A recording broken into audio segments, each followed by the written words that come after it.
अगर मैं तुमसे कहूं कि एक लाश 2 दिन तक सबके सामने पड़ी रही और फिर भी किसी ने उसे लाश नहीं समझा, तो शायद तुम यकीन नहीं करोगे। लेकिन आज की कहानी में यही हुआ। 3 लोग रोज उसी चीज को देखते रहे, बात करते रहे, उसके पास से गुजरते रहे, और जब पुलिस आई तब पता चला कि वो आदमी कब का मर चुका था। यह कहानी अंधेरे की नहीं है, यह कहानी नजर की है। उस चीज की जिसे हम देखते तो हैं लेकिन समझते नहीं। एक घर, एक कमरा, एक आदमी, और एक ऐसी सच्चाई जो 2 दिन तक सबके सामने रही लेकिन किसी को दिखाई नहीं दी। क्योंकि कभी कभी सबसे खतरनाक भ्रम वही होता है जो बिल्कुल सामान्य लगता है। शहर के पुराने इलाके में एक 2 मंजिला मकान था। नीचे दुकान, ऊपर रहने का कमरा। तीसरी सुबह जब दुकान नहीं खुली, पड़ोसी ने पुलिस को फोन किया। पुलिस जब पहुंची तो दरवाजा अंदर से बंद नहीं था। कोई तोड़फोड़ नहीं थी। घर के अंदर सब कुछ सामान्य लग रहा था। सोफा, मेज, टीवी, दीवार पर टंगी तस्वीरें, और ड्राइंग रूम के कोने में एक आदमी कुर्सी पर बैठा था। नाम था विक्रम शेखर। उम्र 50 साल। पेशे से प्रॉपर्टी डीलर। सिर थोड़ा झुका हुआ, हाथ कुर्सी की बाहों पर रखे हुए, आंखें बंद। पड़ोसी बोला कि वह कल भी इसी तरह बैठा था, और परसों भी। सबको लगा कि वह बीमार है या सो रहा है। डॉक्टर ने आते ही सिर्फ एक लाइन कही, ये आदमी कम से कम 48 घंटे पहले मर चुका है। कमरे में सन्नाटा फैल गया। इंस्पेक्टर आरव मेहता ने कुर्सी को देखा। विक्रम के पैर जमीन को छू रहे थे। शरीर सीधा था। कहीं कोई खून नहीं, कोई चोट नहीं, कोई बदबू नहीं। आरव ने पूछा कि आखिरी बार किसने विक्रम को जिंदा देखा था। 3 नाम सामने आए। पहली थी सुषमा देवी, नीचे दुकान चलाने वाली पड़ोसन। उसने कहा कि उसने विक्रम को कल शाम देखा था, कुर्सी पर बैठा हुआ। दूसरा था नीरज शेखर, विक्रम का बेटा। उसने कहा कि वह परसों रात आया था। उसने पिता को वहीं बैठे देखा। उसने सोचा कि पिता नाराज हैं। तीसरी थी किरण मल्होत्रा, किराएदार। उसने कहा कि वह रोज सीढ़ियों से ऊपर जाती थी, विक्रम को उसी हालत में देखती थी। तीनों की बात एक जैसी थी। विक्रम वही था, वही हालत, हर दिन।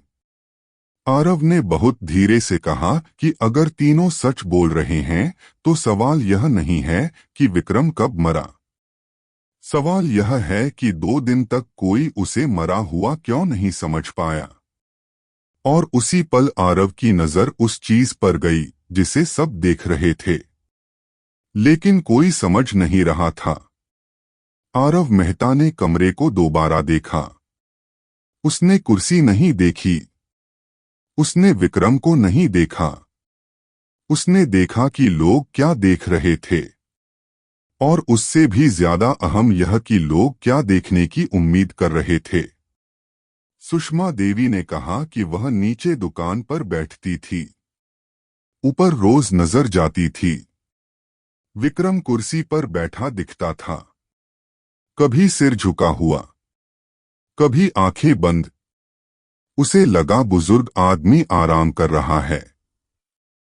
नीरज ने कहा कि वह परसों रात आया था। पिता से बात नहीं हुई थी, लेकिन उसने यह मान लिया था कि पिता नाराज हैं, क्योंकि विक्रम अक्सर ऐसे ही चुप बैठ जाया करते थे। किरण ने कहा कि वह रोज सीढ़ियां चढ़ते समय विक्रम को देखती थी।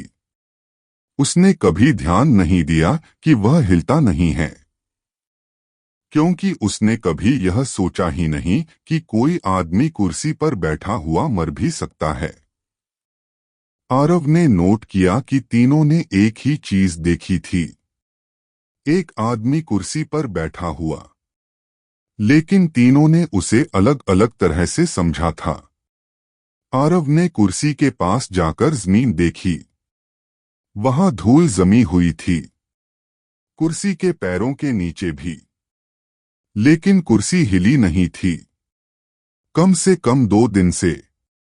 उसने विक्रम की हथेलियों को देखा, उंगलियां जकड़ी हुई नहीं थीं, हथेलियां ढीली थीं। शरीर किसी संघर्ष की हालत में नहीं था। इसका मतलब यह था कि मौत अचानक नहीं हुई थी। आरव ने दीवार की तरफ देखा, ठीक कुर्सी के पीछे।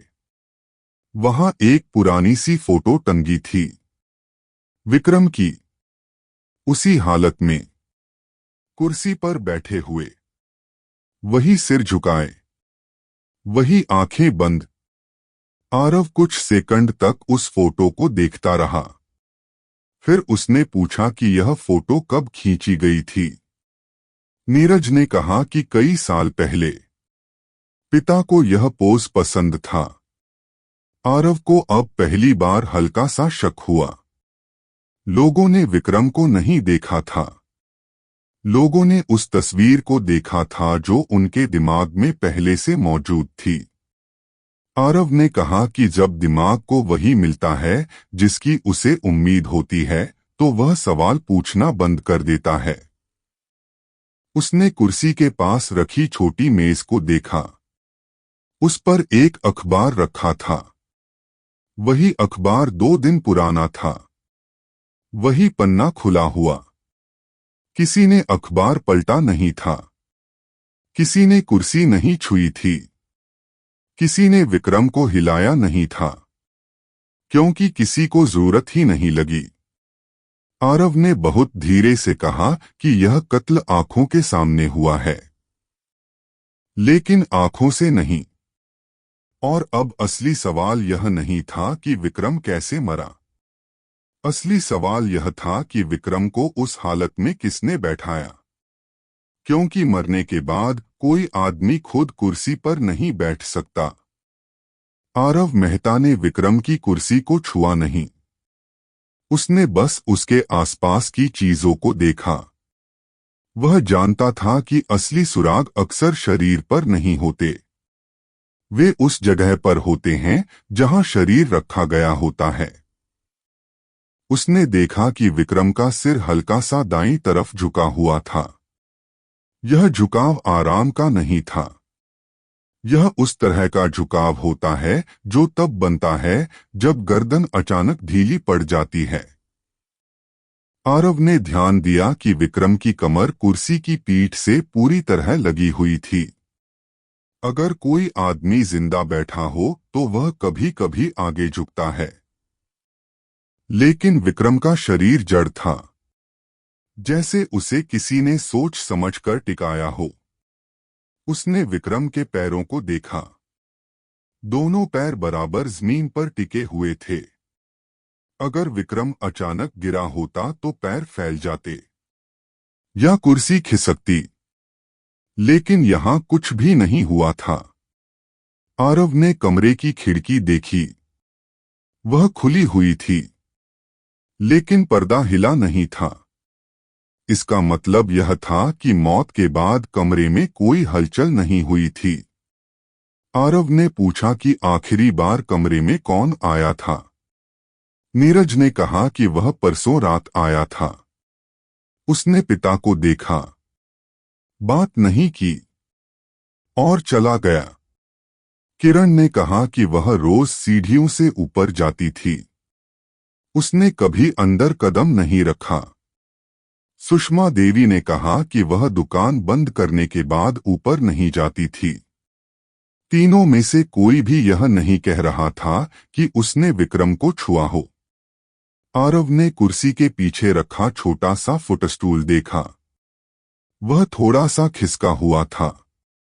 बहुत हल्का सा, जैसे किसी ने उसे पैर से सरकाया हो।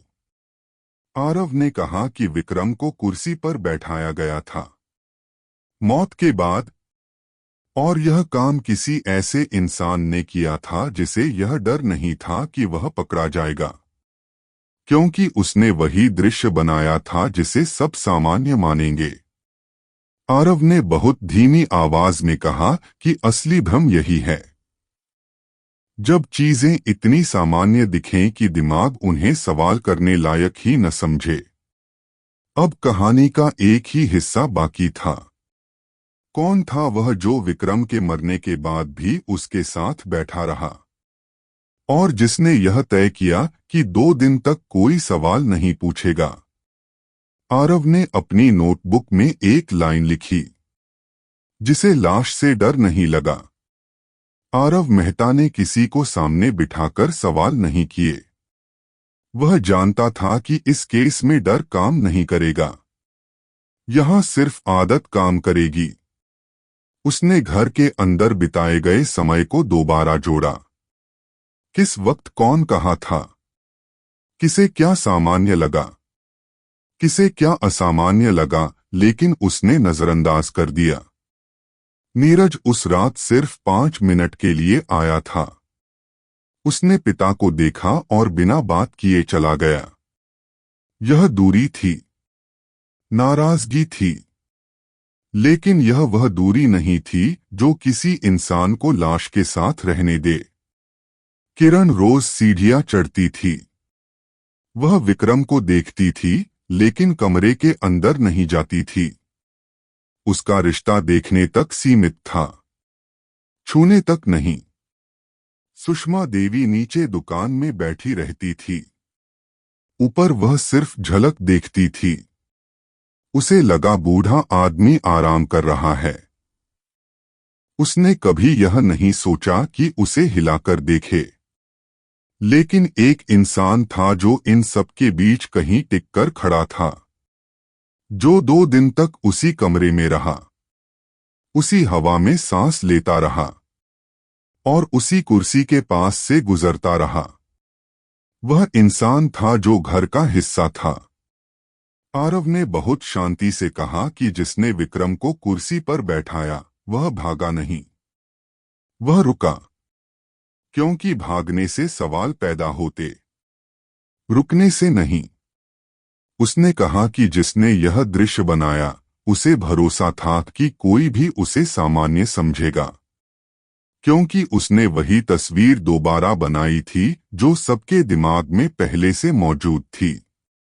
आरव ने दीवार की उस तस्वीर की तरफ इशारा किया जिसमें विक्रम उसी तरह कुर्सी पर बैठा था, सिर झुका हुआ, आंखें बंद। उसने कहा कि यह पोज सिर्फ एक बार नहीं बना था, यह बरसों से दोहराया जा रहा था, और जो इंसान बरसों तक यह पोज देखता आया हो वही इसे बिल्कुल सही तरीके से दोहरा सकता है। आरव ने किसी का नाम नहीं लिया। उसने बस इतना कहा कि इस घर में सिर्फ एक इंसान ऐसा था जिसे यह डर नहीं लगा कि वह लाश के साथ अकेला है, क्योंकि उसके लिए वह लाश नहीं थी, वह एक जाना पहचाना दृश्य था। कमरे में खामोशी थी, और उसी खामोशी में जवाब भी छुपा था। आरव ने फाइल बंद करते हुए कहा कि कुछ कत्ल आवाज से नहीं होते, कुछ कत्ल भागने से नहीं होते, कुछ कत्ल वहीं बैठकर किए जाते हैं। और जो इंसान 2 दिन तक उसी कुर्सी के सामने बैठ सका वही इस कहानी का आखिरी सच था। आरव मेहता ने किसी का नाम नहीं लिया। उसने न बयान बदला, न आवाज ऊंची की। उसने बस फाइल में आखिरी पन्ना जोड़ा और उसे बंद कर दिया। कागजों में लिखा गया कि विक्रम शेखर की मौत प्राकृतिक कारणों से हुई। दिल का दौरा, समय स्पष्ट नहीं, कोई बाहरी हस्तक्षेप साबित नहीं। घर से कुर्सी हटा दी गई, तस्वीर दीवार से उतार दी गई, अखबार फेंक दिया गया। सब कुछ वैसा कर दिया गया जैसे 2 दिन पहले कुछ हुआ ही न हो। नीरज कुछ समय बाद शहर छोड़ गया। उसने घर दोबारा नहीं देखा। सुषमा देवी ने दुकान बदल ली। उसने कहा कि ऊपर जाना अब अच्छा नहीं लगता। किरण ने किराया छोड़ दिया। उसने बताया कि सीढ़ियां चढ़ते समय अब भी किसी के बैठे होने का एहसास होता है। और वह इंसान जो सबसे ज्यादा समय उस कमरे में रहा था वहीं रहा। उसने किसी से कुछ नहीं कहा। उसने किसी से कुछ पूछा नहीं। आरव आखिरी बार घर देखने आया। वह उसी जगह खड़ा हुआ जहां कुर्सी थी। खाली जगह, लेकिन हवा अब भी भारी थी, जैसे कुछ वहां से हटा नहीं हो। उसने बहुत धीमे से कहा कि सबसे परफेक्ट कत्ल वही होता है जिसमें कोई लाश छुपाई नहीं जाती। उसे बस इतना सामान्य बना दिया जाता है कि लोग देखकर भी सवाल न करें। आरव बाहर निकल आया। उसने पीछे मुड़कर नहीं देखा। कुछ समय बाद खबर आई कि उस घर में रहने वाला एक आदमी अकेलेपन में रहने लगा है। वह घंटों कुर्सी के सामने बैठा रहता है, बिना कुछ किए, बिना हिले। लोग कहते हैं कि वह बीमार है। लोग कहते हैं कि वह सोच में डूबा रहता है। आरव जानता था कि वह सोच नहीं रहा। वह वही दृश्य दोबारा जी रहा है। क्योंकि जिसने 2 दिन तक एक लाश को कुर्सी पर बैठा देखा और कुछ नहीं किया, उसके लिए अब हर कुर्सी खाली नहीं होती। कुछ कत्ल छुपाए नहीं जाते, कुछ कत्ल दिखाए जाते हैं। और सबसे खतरनाक कत्ल वही होता है जिसे देखकर भी दिमाग कहे सब कुछ सामान्य है। अगर तुम्हें लगा कि इस कहानी में सब कुछ सामने था, तो शायद यही इसकी सबसे बड़ी चाल थी। क्योंकि कभी कभी हम जो देखते हैं वही हमें धोखा देता है। अगली कहानी तक किसी कुर्सी को खाली मत समझना। कुछ चीजें बिना हिले भी मौजूद रहती हैं। ऐसी हाय कहानियों के लिए सब्सक्राइब करो मिडनाइट टेल्स।